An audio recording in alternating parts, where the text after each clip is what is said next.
This is TWiT. So, folks, here it is. This is something we've been thinking about, talking about probably since CES, the new HP Streamline.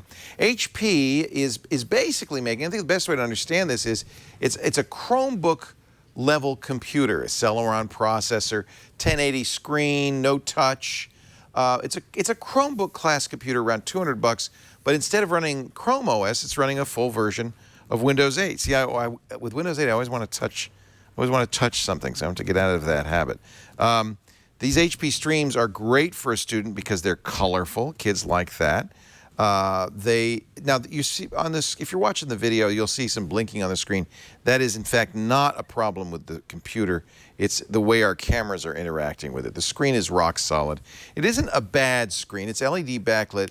It's not a great screen either, but again, 200 and up. This is about $229 is the one we're looking at right now.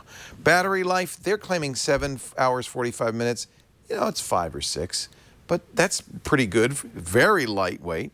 Has SD card reader. The traditional HP proprietary power plug, unfortunately. You can't go out and get standardized on those. Look at this, though. HDMI out and 2 USB 3 ports. That's pretty sweet.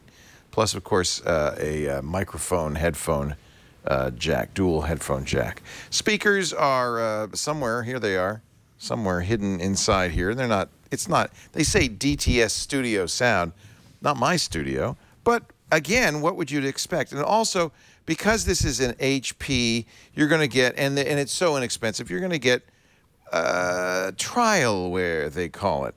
So HP's Connected Drive, Connected Music, Connected Photo, Get Dropbox offer, HP Office Jet Pro 8630 offer, HP Smart Friend, McAfee, you got Shop for Supplies, Snapfish, TripAdvisor, Amazon is on here. So here's the HP stuff that you can see. There's games and other things on here.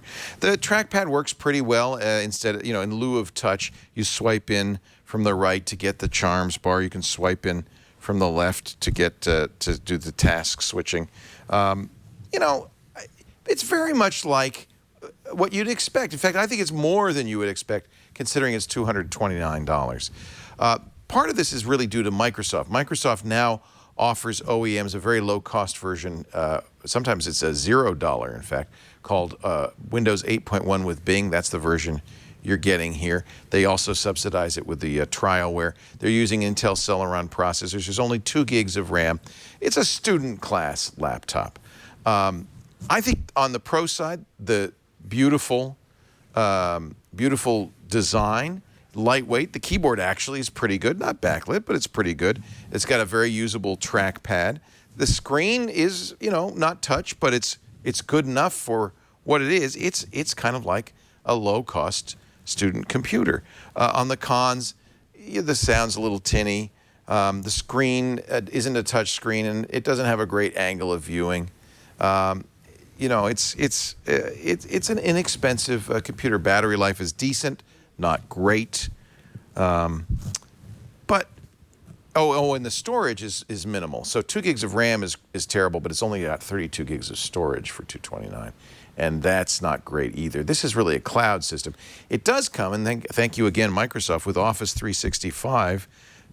So you do get a full version of Microsoft Office on here. That's pretty cool. Let's launch Office. You'll see how long it takes. Not too bad. Oh, I didn't activate it yet, but we can try it. With Office 365 comes a terabyte of OneDrive storage, very much like the offer that Google makes for its Chromebooks. If your student, and I got to say it's for a student, it's not for an adult, but if your student wants Windows, doesn't want Chrome OS, wants perhaps to play Minecraft, which you can't play on Chrome OS, I think this is a very competitive offer. It comes with different colors. It's light, it's portable.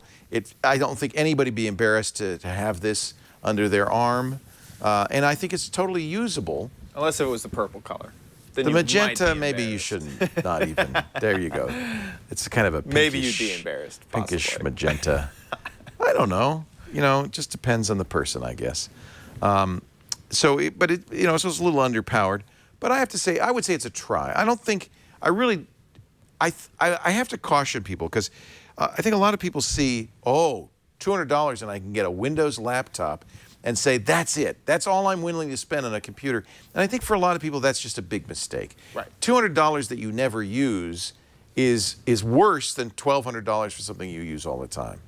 Do you know what I mean? That extra $1,000. I know money's tight, but if you don't use this, that's $200 thrown away.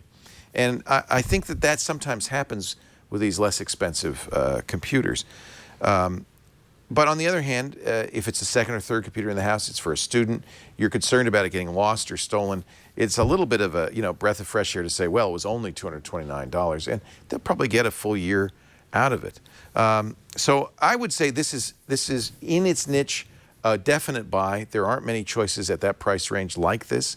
But I think you should try it if you're considering it for yourself as an adult, and maybe spend a little bit more money to get a nicer system. That Dell XPS 13 that I reviewed last week starts at $799 and is a much better computer in every respect. You're going to like it a lot better. But kudos to HP and to Microsoft for creating a product that is useful at that very, very low price point. A definite try for the HP Stream 13.